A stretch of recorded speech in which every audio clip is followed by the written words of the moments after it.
O'zbekiston vaqti bilan dasturi davom etadi. Bugungi suhbatdoshimiz nafaqat mamlakatimizda, balki xorijda ham e'tirof etilgan yoshlarimizdan. Bugun sizni Elbek Normurodov bilan tanishtiramiz. Elbek Microsoft MVP, ya'ni Most Valuable Professional maqomiga ega bo'lgan dasturchi va IT mutaxassis hisoblanadi. U Microsoft MVP in Developer Technologies, ya'ni dasturchilar texnologiyalari bo'yicha eng qiymatli mutaxassis deb tan olingan. Shu bilan birga Elbek tartib loyihasi asoschisi ham hisoblanadi. Bu maqom Microsoft tomonidan texnologiyalar bo'yicha o'zbek hamjamiyatiga katta hissa qo'shgan, bilim almashgan va ularni qo'llab-quvvatlagan ekspertlarga beriladi. Elbek, assalomu alaykum, xush kelibsiz. Assalomu alaykum. Assalomu alaykum. Taklif qilganingiz uchun kattakon rahmat. Xayrli tong. O'zi umuman qachon dasturlashni o'rganishni boshlaganim haqida aytadigan bo'lsam, Westminster universitetiga kirganimdan keyin dasturlashga qiziqib, chet el manbalaridan ko'plab qiziqarli ma'lumotlarni o'rganishni boshladim va o'shandan keyin ushbu ma'lumotlarni o'zbek yoshlari bilan ulashish uchun YouTube kanal, Telegram kanal va turli maqolalar yozishni va bilimlarimni ulashishni boshladim. Yillar davomida qilingan mehnatni Microsoft jamoasi e'tiborga olib, mani 2023-yilda Most Valuable Professional, eng qiymatli dasturchi, biza uchun yordam berayotgan inson deya e'tirof etdi va aynan ko'rib turganingizdek Microsoft boshlig'i Satya Nadella tomonidan imzolangan sertifikat va statuetkalarni Microsoftdan yubordi. Bu shunchaki sizga ko'rinadigan qismi. Bundan tashqari juda ko'plab foydalari bor yoshlar uchun. Misol uchun Microsoft jamoasi bilan to'g'ridan-to'g'ri ishlash imkoniyati bor bizda va yangi chiqayotgan texnologiyalarni birinchilardan bo'lib ishlatib, ular haqida fikrimizni bildirishimiz mumkin. To'g'ridan-to'g'ri qanday qilib texnologiyalar rivojlanishiga ta'sir ko'rsatishimiz mumkin. Bundan tashqari Microsoft bizga tayyor infratuzilmani bepulga taqdim etadi. Bundan biz unumli foydalanib, hozirda ta'lim va sun'iy intellektni birlashtirgan holda tartib loyihasiga asos soldik. Hozirda O'zbekiston tarixida 3 ta Microsoft MVP bor va hozirda 2 ta eng aktivi, har yili yangilangani uchun 2 ta aktivi hozirda aynan tartib loyihamizda ishlaymiz va o'zbek hamjamiyati bilan bilimimizni ulashib kelyapmiz. Jamoada 4 kishi bor deb ayta olaman. Nimaga? Chunki 2 ta men va Nodirxon va 2 ta sun'iy intellekt agentimiz bor. Ya'ni sun'iy intellekt agentimizni Alex va Lexi deb nomlaganmiz. Men va Nodirxon bilimlarimizni, tajribalarimizni jamiyat bilan ulashganimizda shogirdlarimiz bilan sun'iy intellekt agentlarimiz suhbat quradi. Ya'ni Lexi shogirdlar bilan gaplashadi, ular bilmagan mavzularni o'rgatadi va Alex esa tunda Lexi va o'quvchilar bilan bo'lgan suhbatlarni muhokama qilib, baholab, nima kamchilik bor ularda aytadi. Biz ya'ni ta'lim sohasiga sun'iy intellektni kiritib, yangi darajaga olib chiqish uchun tunu kun mehnat qilyapmiz. Qo'ymoqam, demak, dasturlashga ilk qiziqishingiz universitetga kirganingizdan so'ng paydo bo'lgan, shundaymi? Albatta. Undan oldingi rejalar qanday edi? Nima uchun bunday keskin burilish? Ya'ni undan oldin aynan dasturlash uchun kerakli bo'lgan fundamental bilimlar bilan chuqur shug'ullanganman. 2016-yilda IELTS imtihoniga tayyorlanib, o'sha paytda 8 ballni qo'lga kiritgan edim. Undan keyin fizika, matematika bilimlarini chuqur egallab, universitetga kirganimdan keyin aynan dasturlashga chuqur sho'ng'ib ketganman. Tushunarli. Elbek, bolalikdagi orzularingiz bugungi kasbingiz bilan qanday uyg'unlashgan? Bolalikda qanday orzular bo'lgan? O'sha yoshlik chog'ingizni eslasangiz. Men kosmonavt bo'laman derdi-ku oldin. Bolalikdagi orzularim ismim bilan to'g'ridan-to'g'ri chambarchas bo'lgan desam mubolag'a bo'lmaydi, chunki o'sha paytlardanoq men o'z kasbimning mutaxassisi bo'lib, qaysi kasb bo'lishidan qat'iy nazar, atrofimdagilar bilan birlashib, ularga qo'limdan kelgancha yordam beraman, ularga qo'limdan kelgan yo'lni, bosib o'tgan yo'limni yana ham osonroq, yana ham yengilroq bosib o'tish uchun yo'l ko'rsataman degan maqsadim bo'lgan va shu asosida izlanib, dasturlash sohasida kirganimda juda ham qiziqdim. Chunki dasturlash nima uchun menga qiziqarli tuyulgan, bu sizga super kuch bera oladi deya olaman. Chunki hozirda yaratgan dasturlarimiz yordamida biz uxlayotgan bo'lamiz, dam olayotgan bo'lamizmi, sun'iy intellekt agentlarimiz bolalar bilan mustaqil shug'ullanadi. Mustaqil ularni tekshiradi va bizni kuchimizni bir necha baravar kengaytirib bera oladi deb ayta olaman. Shuning uchun ushbu demak hozirda qilayotgan ishlarimiz yoshlikdagi orzular bilan chambarchas bog'langan deb ayta olaman.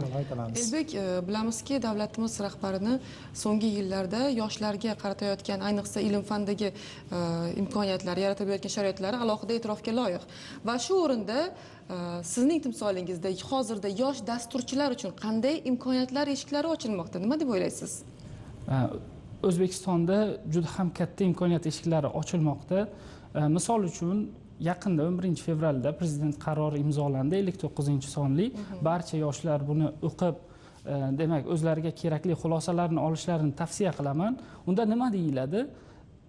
O'zbekistonda startaplar ekotizimini rivojlantirish va ularni moliyalashtirishni jadallashtirishga qaratilgan aniq strategik, demak, qadamlar u yerda yozib chiqilgan va ushbu strategik qadamlardan birini biz o'z startapimizda qo'llaganmiz. Bizga Aloqa Ventures tomonidan investitsiya kiritilgan va o'sha investitsiya yordamida biz jamoa shakllantirganmiz. Demak, loyihaning marketingi va sotuviga alohida e'tibor qaratib, demak, butun O'zbekiston loyihamizdan foydalana olish imkoniyatini yaratganmiz. Demak, bunday imkoniyatlar hozirda barcha yoshlarga taqdim etiladi va barchaga tavsiya qilaman, aynan startaplar yo'nalishida dasturlash bo'ladimi, boshqalarga turli xil xizmat ko'rsatish bo'ladimi, insonlarning hayotini yengillashtirib, ular orqali o'zlarining ta'sirlarini orttirishga, demak, ko'proq bel bog'lashlar kerak bo'ladi. Tushunarli. Va bugungi kunda Elbek juda ham katta bir yutuqlarga erishyapsiz. Mana yuqorida aytib o'tganimizdek, Microsoft MVP maqomini olganingizda, aytingchi, ichingizdan qanday ichki hayajon o'tdi? Birinchi bor eshitganingizda nimalar o'tdi? Ana shularni bo'lishsangiz. Microsoft tomonidan, demak, bunda e'tiborga sazovor bo'lish alohida bir huzur baxsh etgan. Chunki siz O'zbekistonda bo'la turib, xalqaro darajadagi katta kompaniyani e'tirofiga sazovor bo'lishingiz bu alohida baxt. O'sha paytda demak qilayotgan ishlarimiz samarasiz ketmayotgani, biz nafaqat ichki, balki tashqi tomondan xalqaro darajadan kuzatib turilganimizni his qilganman. Va aynan qilayotgan ishlarimizni davom ettirishga bu alohida energiya bergan. Va shu o'rinda yana bir savol, mana shu MVP, ya'ni Microsoft tomonidan sizga berilgan MVP maqomini qo'lga kiritishdagi eng katta qiyinchiligingiz yoki eng katta mehnatingiz nimalardan iborat bo'ldi? Demak, Microsoft MVPni bir sharti bor, ya'ni siz doimiy ravishda hamjamiyatingiz bilan bilim ulashgan bo'lishingiz kerak. Ko'pchilik mana shu joyida qiynalishi mumkin, ya'ni siz misol uchun YouTube platformasiga bitta o'zbek tilida dars chiqarasiz, lekin MVP bo'lishingiz uchun siz yuzlab dars chiqargan bo'lishingiz kerak. Siz 10-darsdan keyin to'xtab qoladigan bo'lsangiz, demak, siz MVP ga erishish, demak, kechiktirayotgan bo'lasiz. Shuning uchun men ayta olamanki, doimiy ravishda bilim ulashish har kimning ham qo'lidan kelmaydi, lekin agar kim mana shuni doimiy ravishda qilib boradigan bo'lsa, albatta nafaqat O'zbekiston, balki xalqaro darajada e'tirofga sazovor bo'lishi mumkin. Eng asosiysi to'xtab qolmaslik. To'xtab qolmaslik va bu unvonni yuqorida aytib o'tganingizdek sizga alohida bir kuch berdi, to'g'rimi? Hayotingizga qanday ta'sir qildi? Hayotingizni o'zgarishiga sabab bo'ldimi yoki bo'lmasam yana bir qanday bir eshiklar, imkoniyat eshiklarini ochgandir?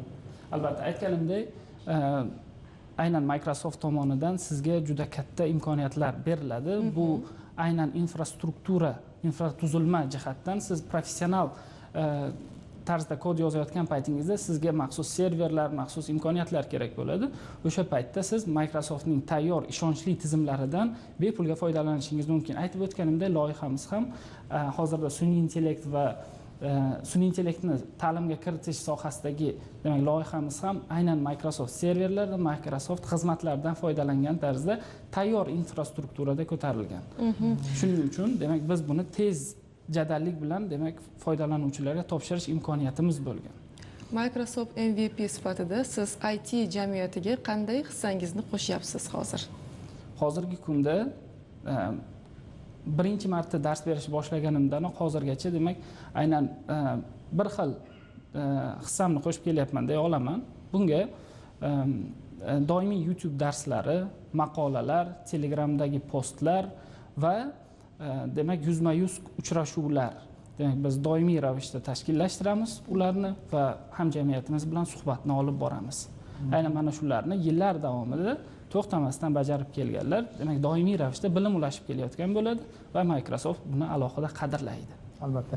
Va bugungi kunda Elbek IT sohasi juda ham jadal tarzda rivojlanib boryapti va bu sohaga qiziqayotgan yoshlarimiz ham talaygina. Aynan mana shu sohaga qiziqayotgan, aynan IT sohasiga qiziqayotgan yoshlarimizga qanday maslahatlar bera olasiz? Demak, yoshlarga asosiy tavsiyam dasturlashni o'rganish aslida kecha boshlanishi kerak edi. Demak, siz shoshilishingiz kerak. Hozir dasturlash, sun'iy intellekt o'ta jadallik bilan rivojlanib kelyapti. Doimiy ravishda o'z ustingizda ishlashingiz kerak. Bu bir kunda natija bermasligi mumkin. Bir yilda ham natija bermasligi mumkin. Lekin siz doimiy ravishda o'z ustingizda ishlar ekansiz, bilimlaringizni, ko'nikmalaringizni rivojlantirib borar ekansiz, bu bir kun kelib o'z mevasini beradi. Sizni O'zbekiston kompaniyasida yoki xalqaro kompaniyalarda bilimingizni, ko'nikmangizni ko'rib, sizga ish imkoniyatlari ochiladi, yangi eshiklar ochiladi va ulardan foydalanib qolib, demak, orttirgan bilimlaringiz yordamida daromad topishingiz mumkin bo'ladi. Aynan mana shu sizga doimiy motivatsiya bo'lgan holda tinimsiz harakat qilish va bilim olish kerak bo'ladi. Ana endi shu o'rinda o'zingizga savol. Suhbatimiz boshlangandan beri siz bitta narsaga ko'p urg'u berdingiz, ya'ni doimiylik, to'xtab qolmaslik. Sizni doimiy harakatda ushlab turadigan motivatsiya nima? Siz to'xtab qolmaydigan, ya'ni to'xtamasligim kerak, davom etishim kerak, bilim ulashishda, doimiylikda. Baribir inson omilida bo'ladi. Bo'ldi, charchadim, natijasini, mevasini birpasda bermaydi. Vaqt talab qiladi, mehnat talab qiladi, sabr talab qiladi. Xuddi shunday. Muvaffaqiyatsizliklar bo'ladi. To'g'ri. Juda qiziq savol, juda qiziq savol. Shaxsan aytadigan bo'lsam,